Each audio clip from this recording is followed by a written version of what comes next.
दोस्तों, जरा सोचिए, आप अपनी कार में हाईवे पर तेजी से जा रहे हों और अचानक वही हाईवे समुद्र के नीचे उतर जाए।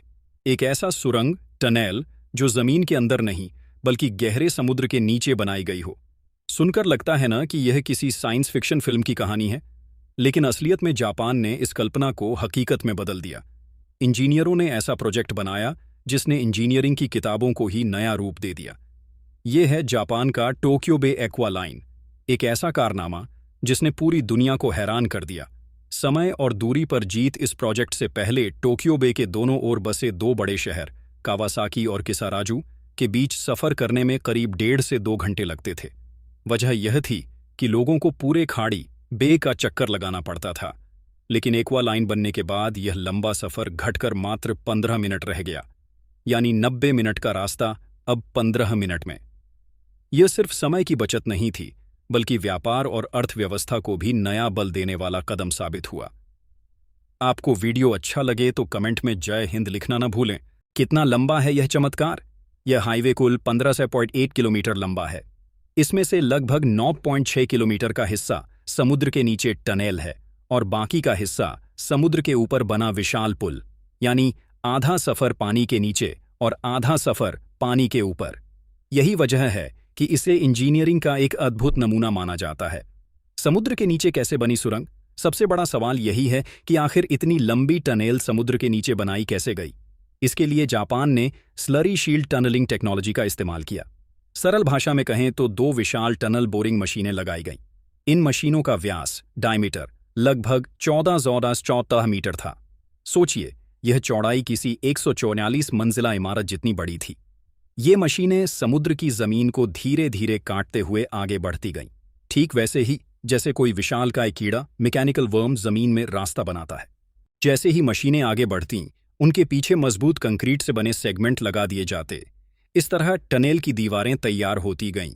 काम बेहद जोखिम भरा था, क्योंकि समुद्र का भारी जल दबाव और जापान में आए दिन आने वाले भूकंप दोनों ही चुनौती बने हुए थे।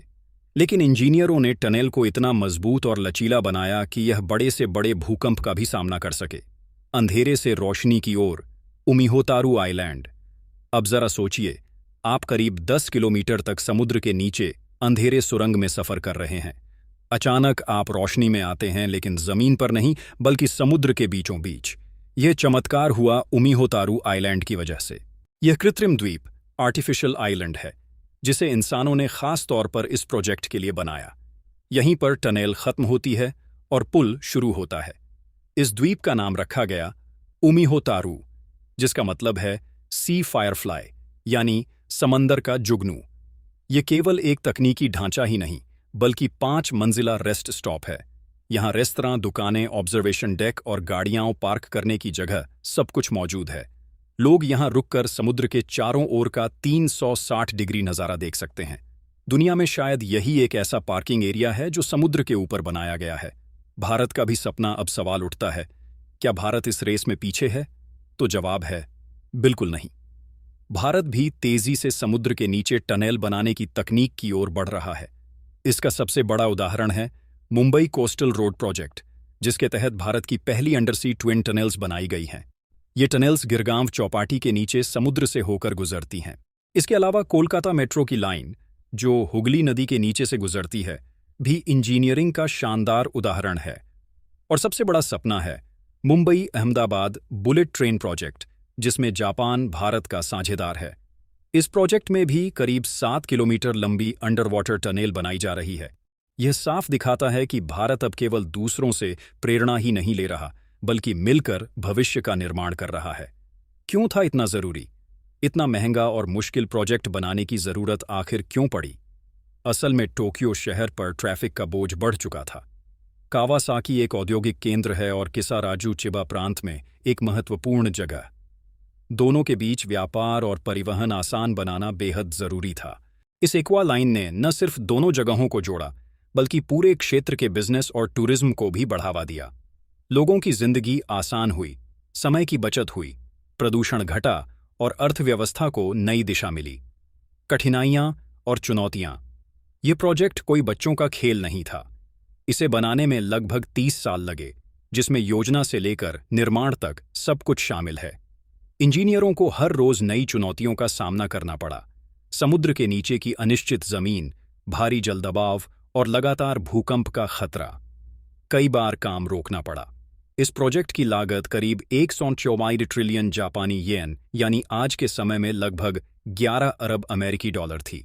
इतनी बड़ी राशि और लंबा समय लगाने के लिए मजबूत इच्छा शक्ति और दूरदर्शी सोच चाहिए, जो जापान ने साबित की। आने वाली पीढ़ियों के लिए प्रेरणा। टोक्यो बे एक्वा लाइन केवल एक टनेल या पुल नहीं है, यह आने वाली पीढ़ियों के लिए प्रेरणा है।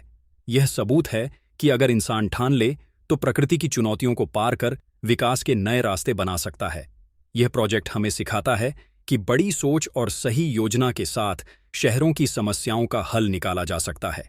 आज जो साइंस फिक्शन लगता है, कल वह हमारी वास्तविकता भी बन सकता है।